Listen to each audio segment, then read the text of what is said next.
Hello friends, Sunday morning இன்றைக்கி என்ன breakfast பார்த்தீங்கன்னா தோசையும் மீன் குழம்பு தான் சாப்பிட்டோம். பிரேக்ஃபாஸ்ட் முடிச்ச கையோடையே பசங்களுக்கு 10 மணி போல் ஜூஸ் போட்டு கொடுத்துட்டு நெக்ஸ்ட்டு லஞ்ச் வேலை ஸ்டார்ட் பண்ணிட்டேன். இன்றைக்கி என்ன லஞ்ச் பார்த்தீங்கன்னா சிக்கன் கிரேவியும் ஒயிட் ரைஸும் தான். சண்டே ஆனாலே பசங்களுக்கு மட்டன் வாங்கி மட்டன் சூப்பு வச்சு கொடுப்பேன். இன்றைக்கி மட்டன் வாங்க முடியல, ஸோ அவங்களுக்கு கீரை சாதம் தான் வச்சுருந்தேன். லஞ்ச் வேலை முடித்த கையோடையே பாத்திரம் வாஷ் பண்ண வேண்டிய வேலை இருந்து, ஸோ அதையுமே முடிச்சுட்டு பசங்களுக்கு லஞ்ச் ஊட்டி விட்டுட்டேன். அவங்களும் கொஞ்சம் நேரம் விளையாடிட்டு இருந்தாங்க. அப்புறம் பார்த்தீங்கன்னா அவங்கள குளிக்க வச்சு ஃப்ரெஷ் ஆக்கிட்டு அவங்களுமே தூங்க ரெடி ஆகிட்டாங்க. இவங்க ஒரு 2 ஹவர்ஸ் தூங்குவாங்க. அந்த கேப்புக்குள்ளே தான் மீதி இருக்க எல்லா வேலையுமே ஃபினிஷ் பண்ண முடியும். நான் பார்த்திங்கன்னா இஞ்சி பூண்டு பேஸ்ட் வந்து 10 நாளைக்கு ஒரு டைம் ஆச்சு ஃப்ரிட்ஜில் ஸ்டோர் பண்ணி வச்சுப்பேன். வீட்டில் இஞ்சி பூண்டு பேஸ்ட் காலி ஆகிடுச்சு, ஸோ அதை தான் அரைக்கலான்னு இருந்தேன்.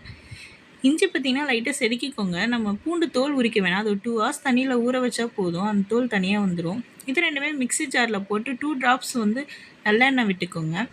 1 ஸ்பூன் கல் உப்பு, 1 ஸ்பூன் மஞ்சள்தூள் போட்டு நல்லா பேஸ்ட்டு போல் அரைச்சிக்கோங்க.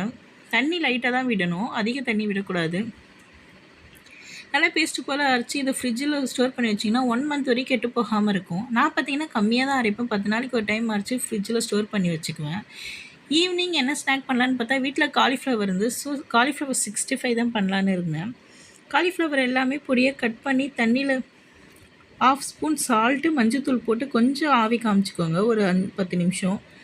அதுக்கப்புறம் பார்த்திங்கன்னா ஒரு பவுலில் 2 ஸ்பூன் அரிசி மாவு, 2 ஸ்பூன் கடலை மாவு, 1 ஸ்பூன் வந்து கார்ன்ஃப்ளவர் மாவு, 1 ஸ்பூன் காரத்தூள், 1 ஸ்பூன் மஞ்சள்தூள், தேவையான அளவு சால்ட்டு, 1 ஸ்பூன் குழம்பு மிளகாய் தூள் எல்லாமே போட்டு நல்லா மிக்ஸ் பண்ணிக்கோங்க. லைட்டாக லெமன் புழிஞ்சு விட்டுக்கோங்க. எல்லாமே மிக்ஸ் பண்ணி காலிஃப்ளவர் போட்டு ஒரு 20 மினிட்ஸ் ஊற வைங்க. நெக்ஸ்ட்டு பார்த்திங்கன்னா கேஸ் ஸ்டவ்வில் ஒரு பேன் வச்சு ஆயில் ஹீட் பண்ணுங்கள். ஆயில் ஹீட் ஆனதுமே காலிஃப்ளவர் எல்லாமே ஒன்று ஒன்றா போட்டு ஒரு 20 மினிட்ஸ் நல்லா வேக வைங்க. நல்லா திருப்பி விட்டு நல்லா வேக வச்சிங்கன்னா நல்லா கிரிப்ஸியான காலிஃப்ளவர் கிடைக்கும்.